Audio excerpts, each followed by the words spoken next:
morning, welcome to EMTV.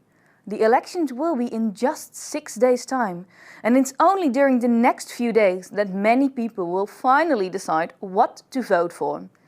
60 of the 150 seats in the Dutch House of Representatives would still be up for grasp, according to the polls. And we did our own poll amongst the community. What are students and staff going to vote for? And if you don't know yet, how can you make that decision? We will help you, but after the news. On Monday, 500 additional study spots will be open on campus. Soon you will also be able to study in the V Building, the Polak Building and in the Sanders Building. To celebrate the International Women's Day, Contra Rotterdam organized a protest called the Slut Stand. Some participants are happy to explain to you why this protest is still necessary. Take a look.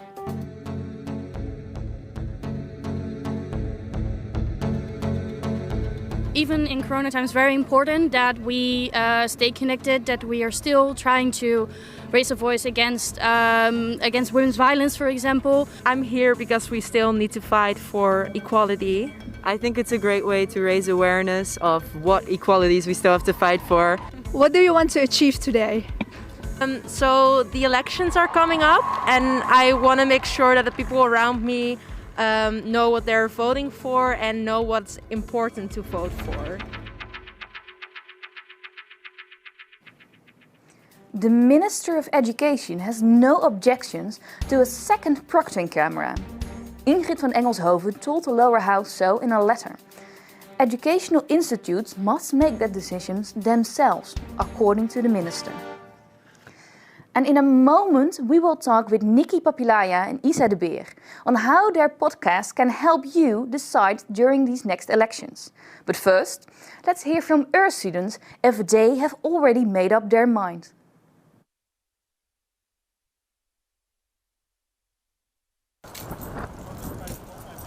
Have you already made up your mind for which party you will vote this elections? I think it's going to be GroenLinks or maybe the new Partij Volt. I'm having doubts between two parties. One of them is Volt. It's like a new party. They're not in the parliament yet. And the other one is D66. Between GroenLinks and D66 and Volt. I'm pretty sure I'm going to be voting for Volt. Where do you get your information about all the parties and their programs? So I'm trying to look into a lot of different websites, also to go to the pages of the parties themselves. I'm studying public administration, so I'm really interested in politics anyway. And so I always try to read a lot, check the news a lot, read the newspapers. Talking with parents, talking with friends, seeing what everyone thinks. A lot of social media or news outlets doing things like the Stemwijzer to see what stances you agree with. This Wednesday we all have the right to vote, but reading program parties is for most people at least boring and not that easy. Our guests today want to inform young people so then they can vote well informed. Isa de Beer, Nicky, Papilaja, you are both studying here at the university and you both made a podcast about the next elections. Isa, you made the podcast KiesAdvies, and Nicky, your podcast is called Stemcast, right? Yes, hey, welcome to you both. Nicky, if we look back at the video from just now, did you see anything that surprised you? You heard several parties, GroenLinks, Volt, but of course also some others. Were you surprised? What didn't quite surprise me is the parties that these students are doubting between, because I see a lot of times that these type of parties lay kind of in the same ideologies with one another. What also quite didn't surprise me is the amount of interest in the smaller parties, because they're also all calling them the small party or the new party, because that's something I've been seeing as well in my podcast, that there's a lot of interest for these upcoming and new fresh parties. Yes, and in Stemcast you summarize the plans of these political parties. Is there something that stood out to you or what stuck to you? what really stood out to me is that especially what people consider to be one issue parties actually do have way more things to say than just their one issue that they're known for.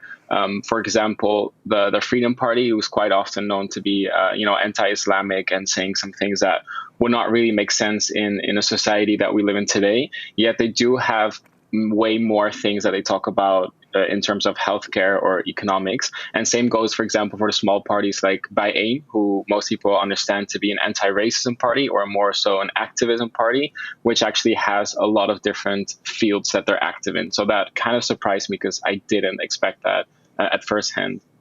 Now, and of course, you have your own political preference, and you're a member of Bijeen, so I can guess your preference. But in your podcast, are you able to remain neutral or to stay a bit neutral at least?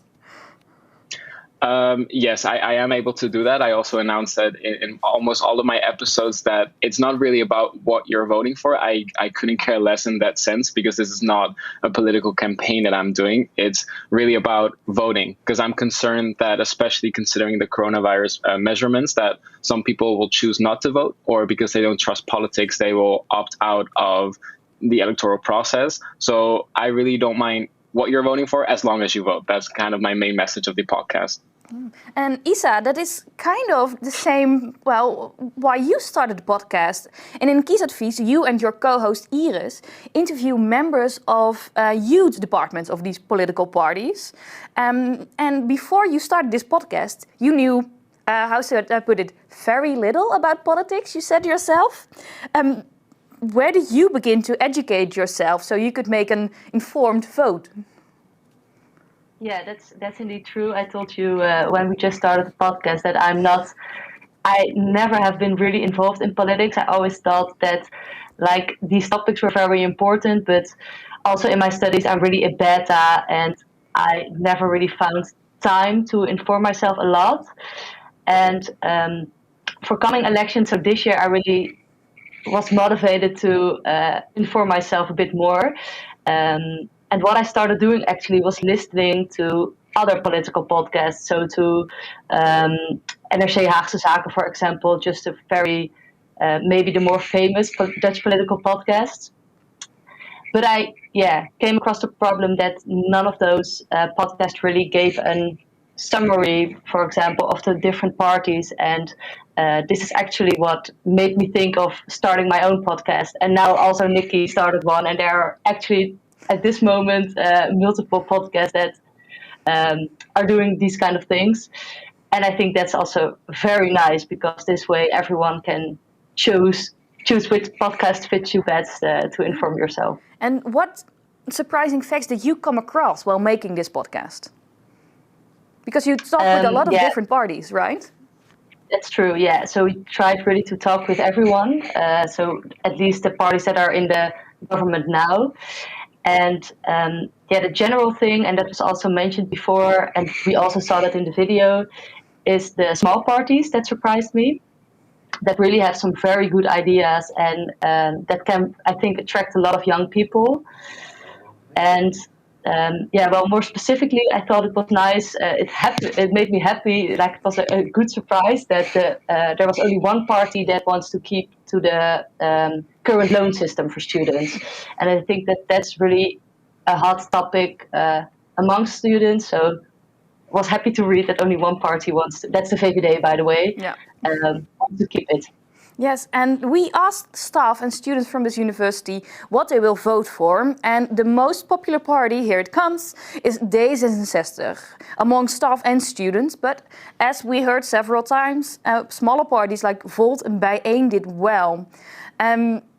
Nicky, is there anything that surprises you in this? D66 is a students' party, right? Yeah, it doesn't really surprise me. I've been hearing this a lot. And also, if I look at the statistics, that specific party is one of my most watched or listened to episodes. So that honestly does not surprise me. But what did surprise me in those statistics is that it's still a lot of young voters, and especially if we're looking at the news and a lot of stuff that has come out about this party in terms of how they're voting, for instance, I found a few inconsistencies. So I'm curious to see what the exact motivations are of these students to still vote for D66. And you said inconsistencies? What was inconsistent?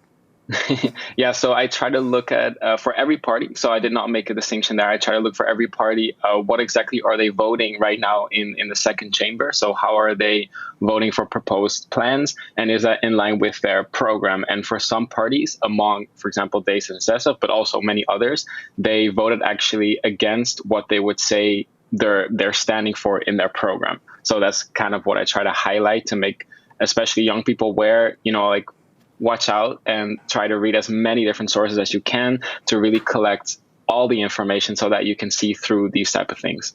Yeah. And Isa, we heard it already several times. Some people, quite a lot of people, are still unsure what to vote for. And they are, for example, afraid that a smaller party won't make it into parliament, or that their party will lose out on important issues during negotiations. Do you have any advice for those in doubt? What I would always advise to just vote for the party that fits you best, because that's, in my opinion, really the purpose of the democracy. So if everyone votes like this, there will be a very good representation of what the people in the Netherlands want. And even if the party that you want to vote for doesn't end up in the coalition, so in the real actual government, they can still be in the second chamber and highlight the topics that I think are very important. Yeah, and Nicky, do you have the same advice, or do you have some additional tips? I would most certainly agree with what has been said, and I would also like to add that it doesn't really matter in that sense, if your preferred party has many votes or not that many, because in the end, that's the beauty of our democracy. One seat can make a difference. Like one seat can propose certain laws or come up with a vote on something, and they can challenge existing laws. So, like it has been proven in the past that these smaller parties can still have a lot of effect, and they can, of course, cooperate with the opposition and form one strong, front. So I would definitely say vote for what you think is the best fit for you. I would say try to less focus on that strategic voting in terms of bigger party or smaller party. Okay, I really want to thank you both for joining us. Thank you for your time, and also enjoy the next elections. You must look forward to it, seeing, if you came out as indeed the experts. We see you today. Thank you.